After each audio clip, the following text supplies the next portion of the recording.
welcome to the Fire Officer Project podcast, a show where we will discuss and learn together about topics specific to the American Fire Service. Come along as we explore areas such as firehouse traditions and culture, the fire family life, leadership, as well as getting yourself ready to be the company officer. This show is for everyone from the rookie firefighter to newly promoted officers. I'm your host, Mark McCurdy. Now let's get on with the show.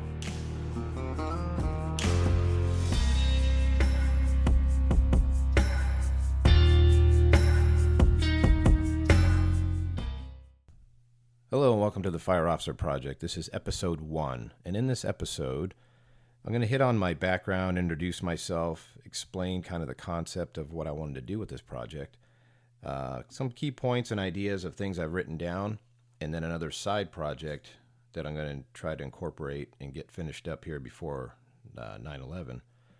So who am I? My name is Mark McCurdy. I live in Southern California in Los Angeles County area, and I've been on the job or the fire department for 21 years now. I worked for a smaller agency for 5 years, and our department was absorbed by the current agency I work for now, LA County, and I've been with that department now for 16 years. Combined total time, 14 years as a fireman paramedic. I was an engineer for 2 years, and coming up on 5 years as a captain in the next few weeks. So I'm 46 years old, and when I hit 20 years on the job, I've been a captain for a few years, I started realizing there isn't always the best for trying to get yourself ready for that right front seat. So that's kind of what I came up with initially, was just, well, I'll put together a few PowerPoint presentations, see if anybody cares, wants to show up to a class, and we'll just go over some basic stuff of being a captain. Because in our department, when people get promoted, they go to a captain's academy for a few weeks, and then they get turned loose, and whatever they've done to get themselves ready prior to those first 2 weeks of the training is on them. So I've noticed that there was a few things that people just needed to be a little more polished on, maybe before getting promoted or getting through to the academy. So I come up with PowerPoint presentation that incorporated administration and operations, and then put it out there to the masses. It's just kind of a grassroots type thing, and said, if you want to do this, I'm going to be scheduling it on these 3 consecutive days. Each day would be 8 hours and full days. Come to whatever day works for you. Let's just have this grassroots type training and go from there. So the first day I had 8 people show up. The next day I think 10, and then the next day I think another 8. And it was great. And I appreciate those guys that came out to that, just kind of taking it on their own to show up on off duty, listen to some guy they may not even know who he is. And we had a good time, I think, with learning, and it really helped me to decide, do I want to keep pushing forward with this? Do I need to adjust it? And yeah, I ended up having to adjust it. 8 hours, super long day. And I also noticed that people were there for usually one of two sides they wanted to see, either the administration side or the operations side. And I think we put a lot of weight into thinking that we're pretty good on the operations side, maybe not so much in the admin, but it's not as critical because you have some time while you're sitting in the office. But it does eat at your time when you don't know what you're doing. So I separated it out the next time, administration day and an operations day. And I think that's helped. And that's kind of where I'm at right now, with 2 different sets of PowerPoints. And then people show up to whatever day they want to be, or to both. So that's pretty much where it all started, was just this PowerPoint presentation. People would show up locally. And then you start thinking, well, do I go bigger? Because there's so many other good people that work for other departments too, that can I take this and meet other people and get their opinions? And it just kind of spirals, not out of control, but the possibilities are endless. So I decided, okay, well, I'll just start an Instagram account, see where I go from there, get some things. And that just kind of clicks because you have people from all over sending you messages and things like that. And the next level, you start going, well, do people really want to hear what I have to say? Who knows? But if you don't try it, you're not going to know. And I had a lot of good motivation from a few guys at work who've started their own podcasts, maybe a little bit different than this one, but just the ability to step out and go, okay, I'll put myself out there and throw out what I know. So that's kind of what I'm doing here. I'm just taking some of the concepts of in those classes, talking about ideas, and then what I'm really looking forward to is just connecting with people a little bit farther down the road, interviews, hearing back from people on social media on topic ideas. And then, of course, all I'm going to do is, as I sit here and talk into this microphone, is just my opinion of things through my background, experiences I've had specific just to me. So there could be things I'm missing. and there could be things that other people can enlighten me on, and that would be awesome because that's what I'm looking forward to. So that's the plan. Is I've been writing lists of topic ideas for podcast shows. Well, let me just look at the list because I'll forget what I was talking about, but I have it all typed out here and just kind of, and then still chicken scratch on top of it. But some ideas that I was thinking of, and you can separate these out, are uniforms. That's just this topic, this first one I see, because it was the first thing that came to my mind, because at the time when I was writing things down, it was a hot button topic, and still is in our department, but you start thinking about uniforms and how we push back on certain things. But when you look at it and you start thinking like a company officer, if you're allowing your personnel to start doing whatever they want and going against the grain as far as uniforms, or not toeing the line, or you just don't say something, is that the start of where things fall apart? Is that where the start of undiscipline comes from? Just how we show up to work and that attitude. So that'll be one subject. How to make any firehouse a good one. I've been fortunate enough to work in some good firehouses in LA County that have this character or this persona about them. And one station that I was at, I had a young firefighter ask me, like, well, how do we get this station to be like that? And how do you get that persona? So we're going to tackle that in another episode. Continuous motivation. How do you continuously motivate your personnel, yourself, that station pride? Leadership. I write that topic down, but I think every episode that we talk about, whether we talk about it directly or not, is going to have some component of leadership, however you see that angle.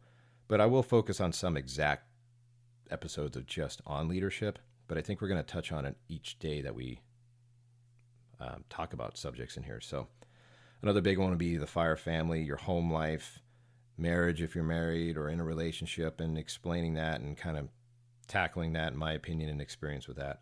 Probationary firefighters, how do you deal with them? New engineers, what do you do as a company officer? How about firehouse culture and just the ins and outs? There's a lot of people that are starting to come on the job that don't understand all the little unwritten rules in the fire department.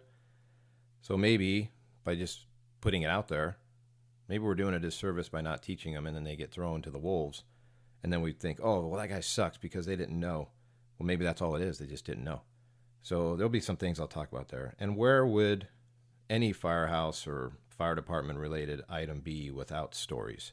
Of course, everybody's got a story, and over the years it gets more embellished, but I'm talking true stories of just my experience, obviously, that were some scary crap that I went through in work, or some situations where you don't necessarily tell anybody. But if I'm going to put myself out there, I'm going to put myself out there and explain times where I've screwed up, experiences I've had in fires or on the job that maybe I haven't told people or that you can learn from. So I have some other big things that I'm going to eventually tackle.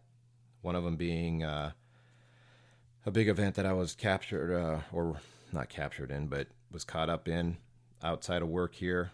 And eventually I'll tackle that one because I've had a lot of help with trying to get through that, and that leads to another mental health component, and that seems to be the biggest buzzword in first responder type atmospheres now is mental health. But eventually I'll tackle this related to a few stories and experiences I've been through. Good calls, bad calls, what did you learn from them? And then a separate piece I'm going to start doing, and I need to tie it in before 9/11 gets here because we're close to it. Today is August 27th. And there's a book that I want to just read sections from. It's called What Brothers Do by Michael Everett Brown. And I do have a family connection to it, so that's part of this motivation to do this, but it also is an amazing story. And in a nutshell, it's a story of Mike Brown, who's a doctor, was an FDNY firefighter for a few years and then went to med school. But when 9/11 happened, his brother, Patrick Brown, or Patty Brown as people know him, was in the North Tower on 9/11. And this story is a story of Mike, traveling back to New York to find his brother. So I don't want to give it away too much, but as I separate out these podcasts, I'm going to do sections specifically just to the book, and I'll label that as these episodes come out for the book. So if you're not necessarily interested in the book side of it, okay, but give it a try because it's an amazing story, and I'm going to try to do as best I can with explaining certain sections of it. And if you're interested in it just based on that initial blurb, it's called What Brothers Do by Michael Everett Brown. You can buy it on Amazon. And I'll expound on that in another episode. But As we wrap up this first episode, I just wanted to explain who I am. So, my name is Mark McCurdy. I'm 46 years old. I live in Southern California, Santa Clarita area, and I work for the LA County Fire Department. And in a nutshell, you think, who is this guy and why do I want to listen to him? What does he know? Well, I'll go back to where it all started, and I won't go back as far as the first fire station I went into when I was 5 years old, and that was kind of the bug and all that, but it kind of was that for me. But at 15, I was directed towards the Explorer program. I had a buddy of mine in high school that was an LAPD Explorer, and he told me, oh, fire department, if you want to be in the fire department, there's an Explorer program. So I looked around. I grew up in the city of LA, so LA City's area. But right next to me in the city is the city of Glendale. And I got into their Explorer program at 15 and a half, and then we went through a 9-month academy where it was every Saturday from 8 to 1, Tuesday nights 7 to 9:30. And when you finish that 9-month academy, you could do ride-alongs. So on the weekend, when I could do it, I would do Saturday ride-alongs until I got out of high school, and you could continue till you're age 21. So after high school, I was doing ride-alongs through high school on the weekends and learning from these guys. And after high school, go to Pasadena City College. I worked for my parents doing automotive repair because they own a business in Pasadena. And then at night, I go to fire science classes at Pasadena City College. Still doing the ride-along thing, EMT, get my EMT cert, go work for a private ambulance company. Well, I didn't know much at the time, but private ambulance company pretty much in LA County is IFTs, inter-facility transfers. So kind of sucks, but at the same time, you're doing your time thinking down the road, well, I want to go to paramedic school. And if I need to continue to market myself, that's an option I need. So you got to have those hours. So I worked for a private ambulance company for a few years. With a handful of other guys who were explorers. We were all worked at the same company. It was awesome time. Continued to start, or not continue, but started taking fire department tests at 18. And in a nutshell, it took me about 6 years to get hired, probably 60 to 65 tests, and then it finally hit June of 2000. But in between that time, high school to when I got hired, Fire Academy at Mount Sac, auxiliary for Santa Fe Springs Fire Department, I was a Monday guy. So every Monday for 24 hours, I was the fourth person on the engine. Post getting my Firefighter 1 Academy, you're still testing. You got to keep yourself marketable. Started a CPR business with a group of guys, just trying to keep all that training in and kind of market yourself. And then I decided, well, you know what? This isn't working. I'm going to try paramedic school. I tried a couple times to get into Daniel Freeman, which everybody at the time was trying to go to paramedic school. And after a couple times of trying to get in, I just didn't have enough time on the ambulance companies. Or at least that's what they told me. Maybe it was because I sucked and they didn't want me. But I ended up getting into Mount Sac's paramedic program, Class 36. And anybody who's been to Mount Sac, and in this area, it's Mount San Antonio College. It's in LA County. And I'll boost it as one of the hardest paramedic programs there is because at the time, 35 people started in my class. 7 of us finished. 4 of us had gone, that was the first time we'd gone through. And the instructor they had at the time loved those numbers, that we were getting only 1/5 of the class through. So take it for what it is. I'm going to always have that pride of going to Mount Sac and learning. And I was fortunate enough to have my family help me and move home and go to paramedic school. And it was another level that would get me ready to get hired, hopefully. So fortunately, after paramedic school, as you leave paramedic school, these companies will come in and try to recruit you to work for them. And AMR had come in and said, the supervisor, AMR Glendale, we're hiring paramedics. Just know you're going to be a 911 provider in the city of Glendale for a few months, but Glendale Fire is starting their own paramedic program. I said, sign me up. I'm in. I don't care if it's only a few months because I was already an explorer there. I know the area, and I knew some of the personnel from Glendale Fire, so I thought, okay, keep working towards getting yourself out there. So first few months, right out of paramedic school, a 911 provider working with the fire department. Obviously, we're a third-party company or a private company, but just to have that experience. And then after that, when they took over a few months later, I became an IFT paramedic for AMR, which sucks, but at the same time, it was a necessary evil that I was still testing. And you can move around in that company too, so I'm not talking smack about them.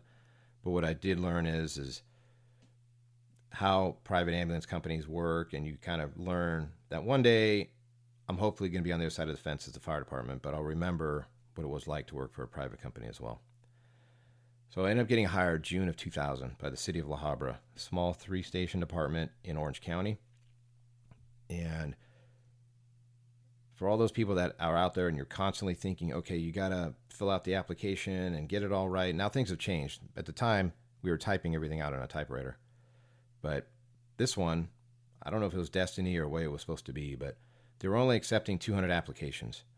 And you picked up the application at City Hall and you had to fill it out right then. You couldn't even take it back or bring it home or the next day or whatever. They wanted it filled out right then. So I filled out that application in pen.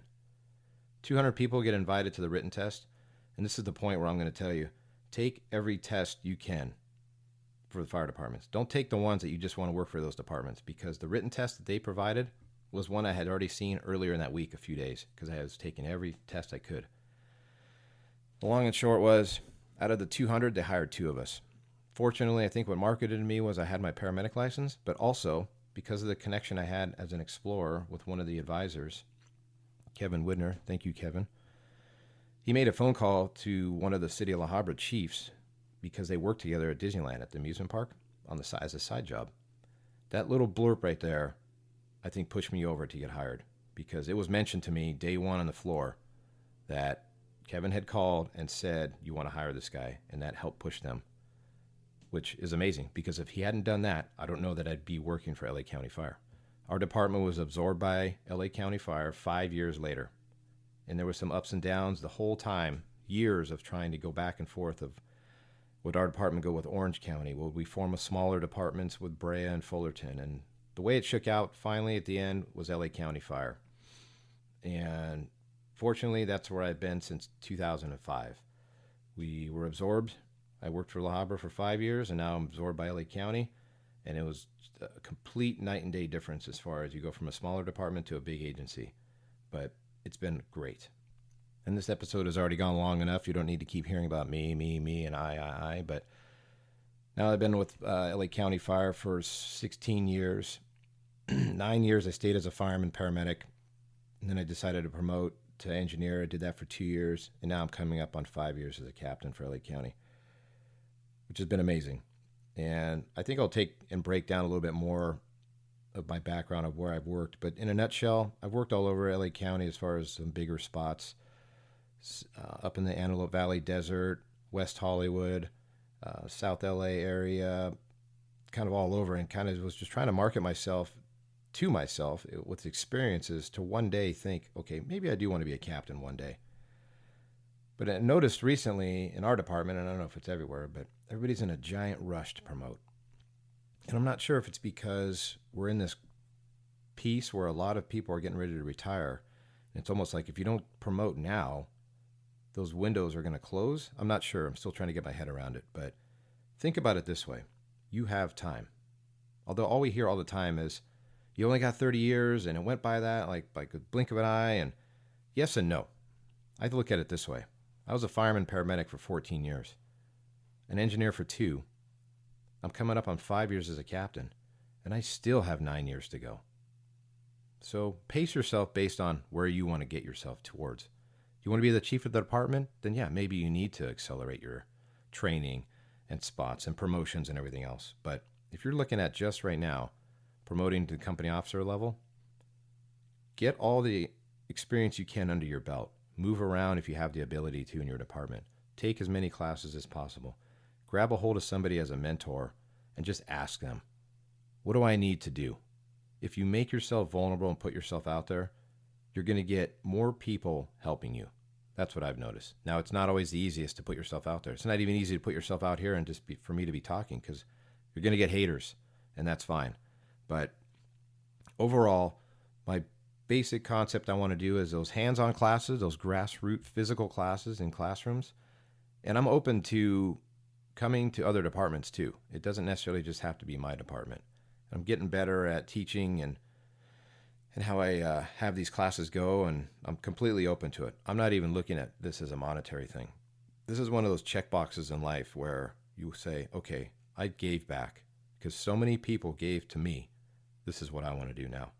So remember, get in those sets and reps. Fall on your face. Ask for help. Even if you're a year or two out of thinking you're going to take the written test just for the captains, get a hold of somebody and ask them, what do I need to do to help for them to push you in the right direction? So as I wrap up this first episode, I just want to kind of introduce who I am, what the plan is, some ideas and concepts of what I want to tackle here. And as things go and I start talking, the more animated I get, the more involved with it I'll get. I'll break these things down to the nuts and bolts of this certain specific topic. But I would appreciate any input, any ideas, anything you have that you could give me. And the way to reach me is Instagram handle is an Instagram account for the Fire Officer Project, all spelled out. Also, email is thefireofficerproject@gmail.com if you'd rather send an email. Please send me any ideas of topics that you'd like to hear, or basically, if I suck too, please tell me. You suck here, do this, bring up this idea. Nobody wants to hear this much time about your background, whatever it may be. I'm not going to get offended. I tell people all the time, I don't get butthurt. Tell me what you need to tell me, and let's move on and learn together. So as I wrap up this first episode, thank you for taking the time to listen to me. Please send me any ideas or good or bad feedback, and we'll talk to you soon. Thank you for taking the time to listen to episode 1 of the Fire Officer Project. As mentioned in the show, you can reach us at Instagram, The Fire Officer Project. Email is going to be thefireofficerproject@gmail.com. All spelled out just like that. Please send us any ideas, concepts, or critiques of anything that you have of this show or things that you would like to hear. Thank you for taking the time to listen, and have a good day. Remember, keep moving forward.